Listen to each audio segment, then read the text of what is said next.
Kami dari kelompok 9 dengan judul Analisis Pengaruh Aplikasi Pupuk Kandang terhadap Perpindahan dan Akumulasi Antibiotik dalam Sistem Pertanian. Kelompok kami ini menggunakan jurnal utama berupa Multimedia Mass Balance Approach to Characterizing the Transport Potential of Antibiotics in Soil Plant System Following Manure Application. Kelompok kami terdiri atas Kemas Abi Yusuf Zaidan dengan NIM 114210456, Muhammad Nur Nobika Musa NIM 1142202, Japira Yeman Nugrahandi NIM 1142210, Renal Barsani NIM 1142220, dan Michael Christopher NIM 1423081. Untuk latar belakang, beberapa poin yang menjadi dasar kami, pertama adalah antibiotik veteriner yang merupakan sebuah perlakuan yang diberikan dalam industri peternakan, baik untuk pengobatan, pencegahan infeksi, maupun sebagai aditif, bahkan untuk meningkatkan produktivitas hewan. Namun, sebagian besar antibiotik ini tidak dapat dimetabolisme sepenuhnya oleh hewan, sehingga diekspresikan ke lingkungan melalui feses dan urin. Kotoran hewan yang mengandung residu antibiotik sering digunakan sebagai pupuk organik dalam sistem pertanian untuk meningkatkan kesuburan tanah. Nah, hal ini menyebabkan akumulasi residu antibiotik di tanah, air, dan tanaman, khususnya di ekosistem pertanian. Keberadaan residu ini menimbulkan risiko ekologis seperti toksisitas terhadap mikroorganisme tanah, tanaman, serta memicu munculnya resistensi antibiotik. Meskipun berbagai penelitian telah membahas perilaku antibiotik di media tunggal, seperti tanah atau air, kajian komprehensif tentang distribusi antibiotik dalam sistem tanah tanaman masih terbatas terutama dalam kondisi lapangan.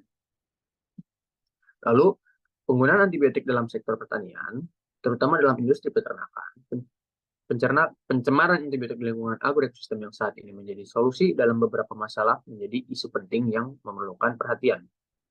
Antibiotik sering diberikan pada hewan ternak untuk penjagaan penyakit dan mempercepat pertumbuhan.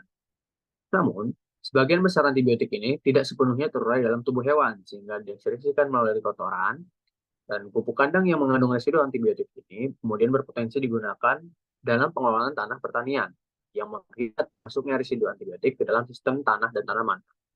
Paparan jangka panjang antibiotik dalam tanah dapat mengakibatkan akumulasi residu antibiotik yang berdampak pada ekosistem tanah dan kesehatan manusia. Antibiotik yang berada di dalam tanah dapat terakumulasi dalam jaringan tanaman atau terbawa ke badan air terdekat dan lapisan tanah yang lebih dalam melalui proses erosi dan aliran permukaan. Sifat kimiawi antibiotik serta faktor-faktor lingkungan seperti intensitas hujan dan komposisi tanah memainkan peran penting dalam menentukan persistensi dan jalur transportasi antibiotik di lingkungan ini. Lalu yang terakhir pada isu ini akan ditinjau bagaimana residu antibiotik berpindah dan terdistribusi dalam sistem tanah tanaman melalui pendekatan keseimbangan massa yang meliputi analisis sumber input, akumulasi, dan jalur transportasi antibiotik. Melalui pengukuran konsentrasi antibiotik pada beberapa kompartemen lingkungan seperti tanah, tanaman, air larian, dan sedimen, diharapkan dapat memberikan pemahaman yang lebih dalam mengenai dampak dari residu antibiotik dalam agroekosistem. Pada isu ini juga akan dibahas pengaruh pengaturan jarak tanam dan pola investigasi terhadap efisiensi penggunaan nutrisi, serta produktivitas tanaman pada sistem pertanian yang menggunakan pupuk kandang.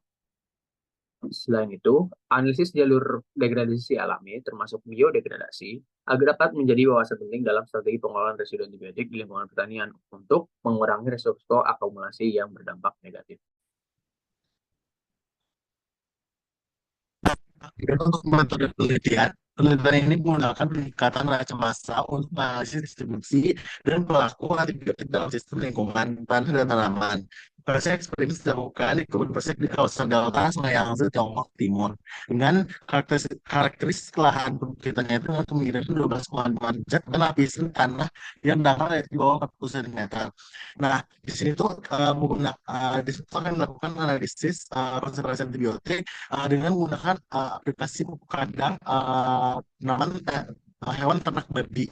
Nah, untuk analisis konsentrasi antibiotik dilakukan menggunakan teknik kromatografi cairan kinerja tinggi dengan terhubung dengan spektrometri massa tandem HPLC MS atau MS.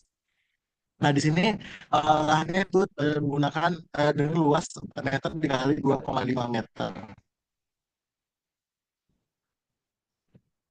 Nah, kemudian untuk menghitung distribusi antibiotik di berbagai tempat lingkungan dihitung menggunakan model keseimbangan massa dengan rumus M minor tambah M rainwater sama dengan M soil tambah M rain tambah M runoff tambah M leaching tambah M dissipation. Nah, kemudian di sini M minor dan M rainwater adalah input antibiotik dari pupuk kandang dan air hujan.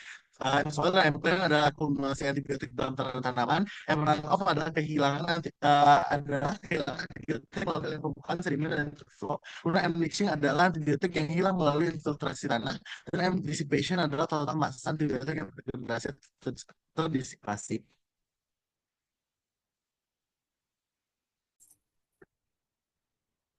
Hasil dan pembahasan. Yang pertama adalah transport antibiotik melalui hujan. Yang pertama, hujan berkontribusi terhadap transportasi antibiotik dari pupuk, sistem tanah, hingga tanaman melalui aliran permukaan serta infiltrasi. Selanjutnya adalah ciprofloxacin dan erythromycin yang memiliki konsentrasi tertinggi. Serta selanjutnya tetrasiklin tidak ditemukan dalam sampel air hujan, menunjukkan tingkat transportasi yang lebih rendah dibandingkan antibiotik lainnya. Selanjutnya adalah respon sistem tanah ke tanaman. Yang pertama, dampak aplikasi kotoran pada konsentrasi antibiotik di tanah dan tanaman. Konsentrasi tanah lapisan atas 0-10 cm, peningkatan signifikan dapat terjadi dengan klor tetrasiklin mencapai 571,99 mikrogram per kilogram. Lapisan dalam atau 15 hingga 40 cm menurun akibat leaching dan disipasi. Lalu konsentrasi di tanaman.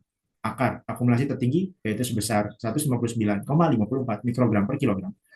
Ya, daun peningkatan signifikan yaitu 121,14 mikrogram per kilogram. Lalu sulfonamids akumulasi di akar, pucuk, dan batang.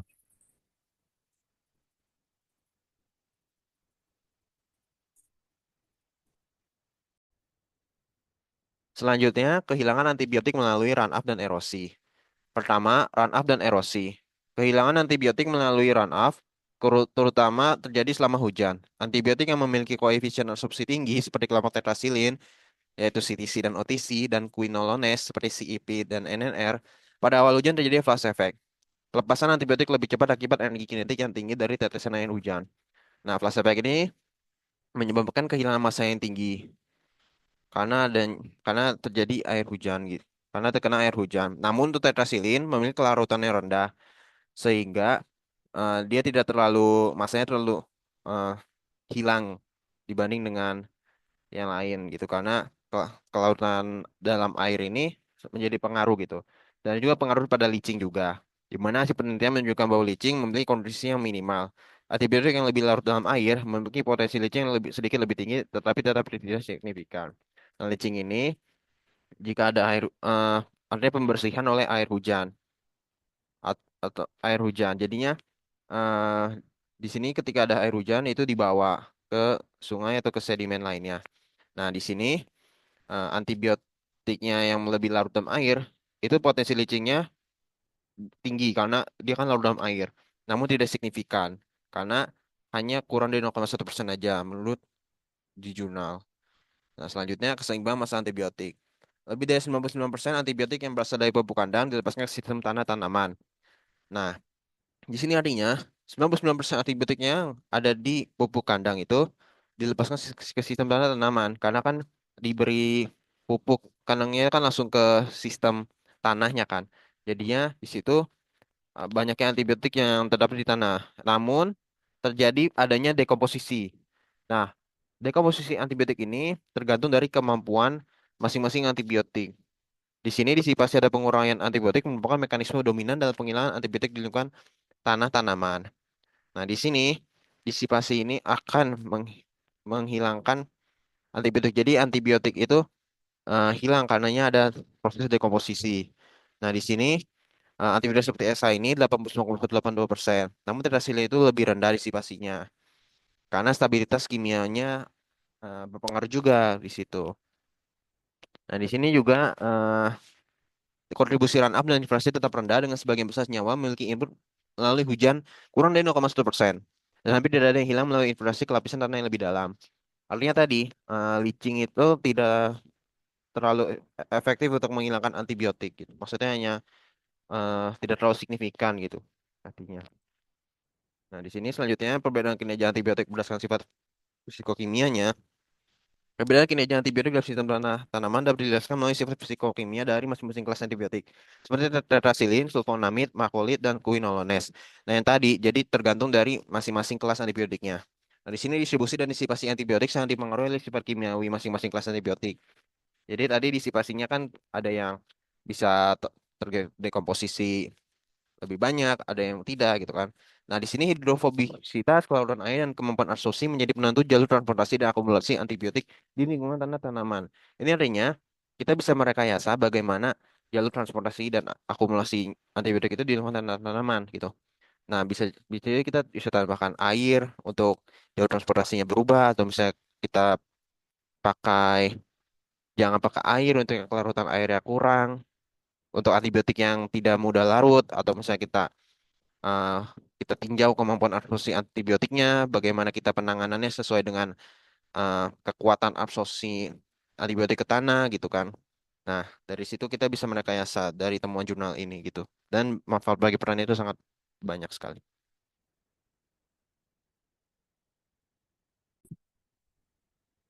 Aplikasi kotoran meningkatkan konsentrasi antibiotik secara signifikan di tanah dan tanaman. Aplikasi pupuk kandang, khususnya kotoran babi, terbukti meningkatkan konsentrasi antibiotik secara signifikan di tanah dan tanaman. Setelah aplikasi pupuk kandang, antibiotik dilepaskan secara bertahap ke dalam sistem tanah dan tanaman dengan peningkatan konsentrasi yang signifikan dalam lapisan tanah atas. Selain itu, tanaman di area penelitian juga menunjukkan peningkatan konsentrasi antibiotik, terutama di bagian akar dan daun. Hal ini menunjukkan bahwa antibiotik dalam pupuk kandang tidak hanya terakumulasi di tanah, tetapi juga diambil oleh tanaman. Meskipun tingkat akumulasi pada tanaman jauh lebih rendah dibandingkan dengan tanah.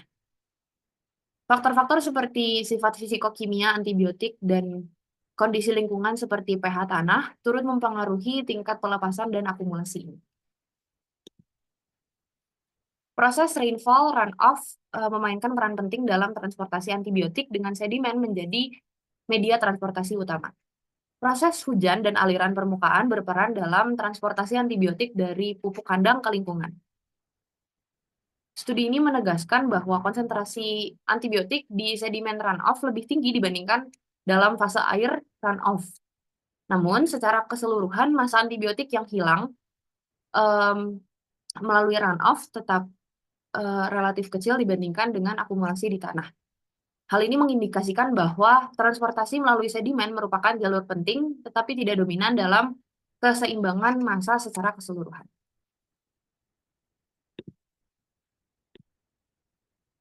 Model keseimbangan massa menunjukkan akumulasi antibiotik terbesar di tanah permukaan dan bahwa sebagian besar antibiotik mengalami disipasi. Tanah, terutama lapisan permukaan di kedalaman 0-5 cm menjadi reservoir utama antibiotik dari aplikasi pupuk kandang. Dengan lebih dari 65% antibiotik terakumulasi di lapisan ini. Disipasi merupakan jalur utama penghilangan antibiotik. Mencakup lebih dari 33% total input melalui mekanisme seperti biodegradasi oleh mikroorganisme, hidrolisis, dan fotodegradasi. Efektivitas disipasi ini dipengaruhi oleh sifat fisikokimia antibiotik termasuk kelarutan air, koefisien partisi oktanol air, dan afinitas terhadap partikel tanah, serta kondisi lingkungan seperti pH dan aktivitas mikroba.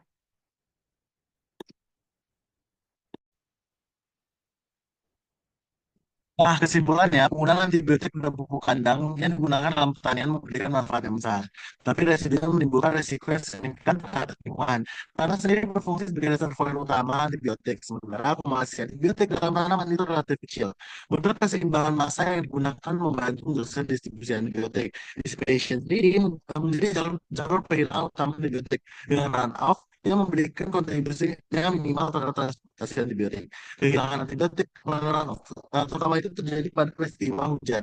Dengan sedimen menjadi media utama transportasi. Residu antibiotik dapat tidak hanya mengganggu keseimbangan mikroba tanah, tapi juga meningkatkan potensi resistensi antibiotik. Sekian presentasi dari kelompok 9 sama energi. Jika ada kesalahan, maafkan, dan untuk pertanyaan mungkin boleh langsung ke kolom komentar saja. Sampai jumpa. Assalamualaikum warahmatullahi wabarakatuh. Gini,